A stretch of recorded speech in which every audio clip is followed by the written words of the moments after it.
الفجر سورت نمبر 89۔ شروع کرتا ہوں اللہ تعالیٰ کے نام سے جو بڑا مہربان نہایت رحم والا ہے۔ والفجر قسم ہے فجر کی وليال عشر اور 10 راتوں کی والشفع والوتر اور جفت اور طاق کی والليل إذا يسر اور رات کی جب وہ چلنے لگے۔ هل في ذلك قسم لذي حجر کیا ان میں عقل مند کے واسطے کافی قسم ہے؟ ألم تر كيف فعل ربك بعاد کیا آپ نے نہیں دیکھا کہ آپ کے رب نے عادیوں کے ساتھ کیا کیا؟ إرم ذات العماد ستونوں والے ارم کے ساتھ التي لم يخلق مثلها في البلاد جس کی مانند کوئی قوم ملکوں میں پیدا نہیں کی گئی۔ وثمود الذين جابوا الصخر بالواد اور سمودیوں کے ساتھ جنہوں نے وادی میں بڑے بڑے پتھر تراشے تھے۔ وفرعون ذي الأوتاد اور فرعون کے ساتھ جو میخوں والا تھا۔ الذين طغوا في البلاد ان سبوں نے شہروں میں سر اٹھا رکھا تھا فأكثروا فيها الفساد اور بہت فساد مچا رکھا تھا۔ فصب عليهم ربك سوط عذاب آخر تیرے رب نے ان سب پر عذاب کا کوڑا برسایا۔ إن ربك لبالمرصاد یقیناً تیرا رب گھات میں ہے۔ فأما الإنسان إذا ما ابتلاه ربه فأكرمه ونعمه فيقول ربي أكرمن انسان کا یہ حال ہے کہ جب اسے اس کا رب آزماتا ہے اور عزت و نعمت دیتا ہے تو وہ کہنے لگتا ہے کہ میرے رب نے مجھے عزت دار بنایا۔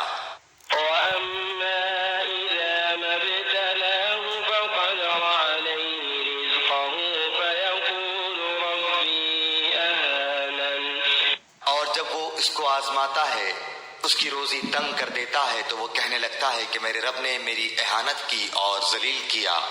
كلا بل لا تكرمون اليتيم ایسا ہرگز نہیں، بلکہ بات یہ ہے کہ تم ہی لوگ یتیموں کی عزت نہیں کرتے ولا تحاضون على طعام المسكين اور مسکینوں کے کھلانے کی ایک دوسرے کو ترغیب نہیں دیتے وتأكلون التراث أكلا لما اور مردوں کی میراث سمیٹ سمیٹ کر کھاتے ہو وتحبون المال حبا جما اور مال کو جی بھر کر عزیز رکھتے ہو۔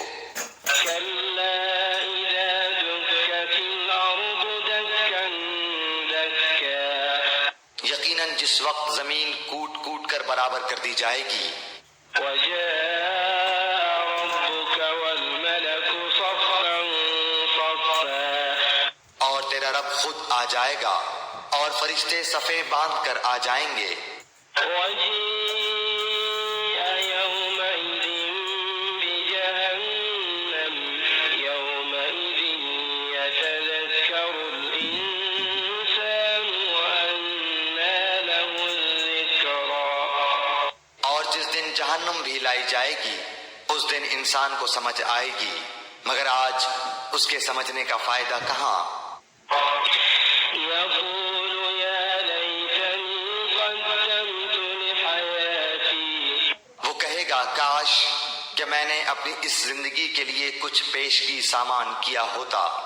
فيومئذ لا يعذب عذابه أحد بس آج اللہ کے عذاب جیسا عذاب کسی کا نہ ہوگا ولا يوثق وثاقه أحد نہ اس کی قید و بند جیسی کسی کی قید و بند ہوگی۔